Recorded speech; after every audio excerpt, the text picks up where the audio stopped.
Hey everyone, welcome to our introduction into polynomials. Today we're going to add and subtract polynomials. Before we start, what is a polynomial? It's an expression with more than one term. As you can see here, we've got lots of different things, different variables, but they're all different. You know how we talk about combining like terms? These are all different terms. They have different values, different variables, and they have to have the same exponent for it to be a like term. So all these are different. 15 minus x. These are different polynomials. It's an expression with more than one term. If we're going to ask that, we should ask ourselves, what are like terms? Oh, that really cuts off the bottom of the video there. For example, here we have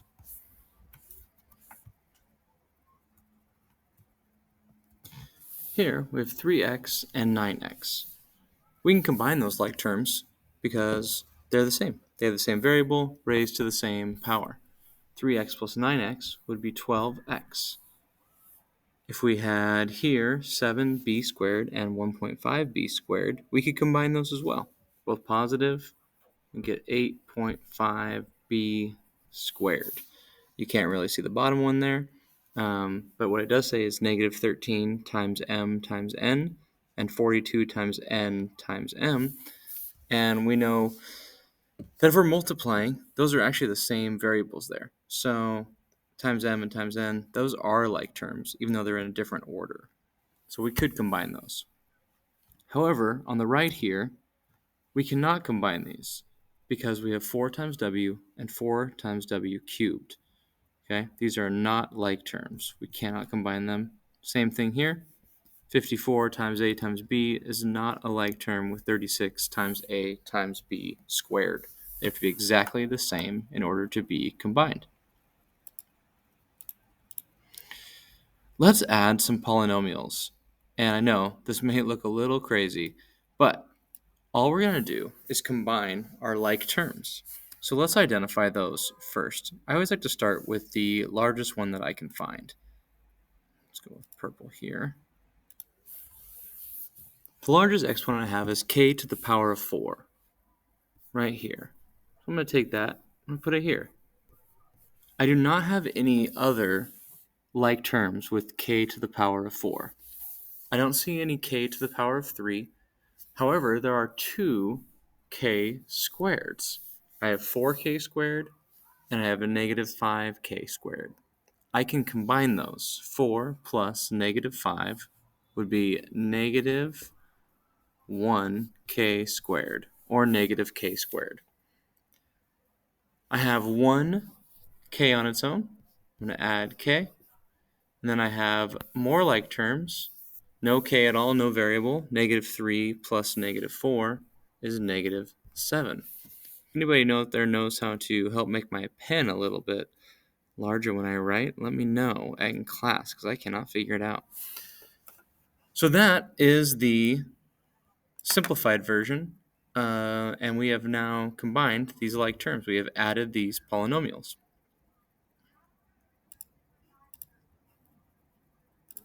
I want you to take a moment and pause this and actually add it into your math notebook. Now that you've paused it and written all this down, we're going to find the perimeter of this shape. Now, there's lots of different formulas for the area and those kinds of things, but if we're looking for just the perimeter of this triangle, then we're going to add all of these together. So let's get these down. We've got 4x squared minus 20 plus 3x plus 5 plus x squared plus 7x plus 12. Now, hopefully, you can make this look a little bit better than I do. I seem to be running out of room a little. But we can still find our like terms. Our highest exponent here is x squared. We have to imagine there's a 1 in front of this x down here. 4 plus 1 is 5x squared. Next, we're looking for any variable that has just an x. The top left doesn't have any, but here's one plus 7x and a positive 3x. That's going to give us plus 10x. And lastly, we're going to solve, we're going to add up all of our just numbers without any variables. Negative 20, positive 12, and positive 5. That should leave us with minus 3. Combining all the like terms, this is our simplified version of the perimeter of this triangle. 5x squared plus 10x minus 3. This is your first try it problem on Schoology. Take a look and see how many different options there are. There's 6x to the fourth, 3x cubed, plus x minus 6, plus 6x squared, plus 4x to the fourth power, plus 4 minus 2x. Go through and simplify this and put your answer on Schoology. We'll continue with subtracting polynomials next. Subtracting polynomials involves one extra step. First, you're going to distribute the negative symbol into the second problem. And then you're going to combine like terms. Man, come on now. All right, so here we have to imagine there's a 1. And then we're going to distribute that into this. So I'm going to keep this first part as is, but I need to make negative 1 times 7 into negative 7, and negative 1 times negative 2n cubed to positive 2n cubed. From there, I can combine like terms. The highest one that I have is n cubed, n to the power of 3. 5n cubed plus 2n cubed would be 7n to the power of 3. I always want to keep it in order from greatest to least. It's just going to be easier as we go along. Next, I'm looking for anything with n to the power of 2. The only one I see is right here. So I'm going to add n squared. And then I don't see anything else. I think I've gotten it all. But I do have negative 7 left and positive 2. If I combine those, I would get negative 5. Because negative 7 plus 2 is negative 5. So our final result should be 7n cubed plus n squared minus 5.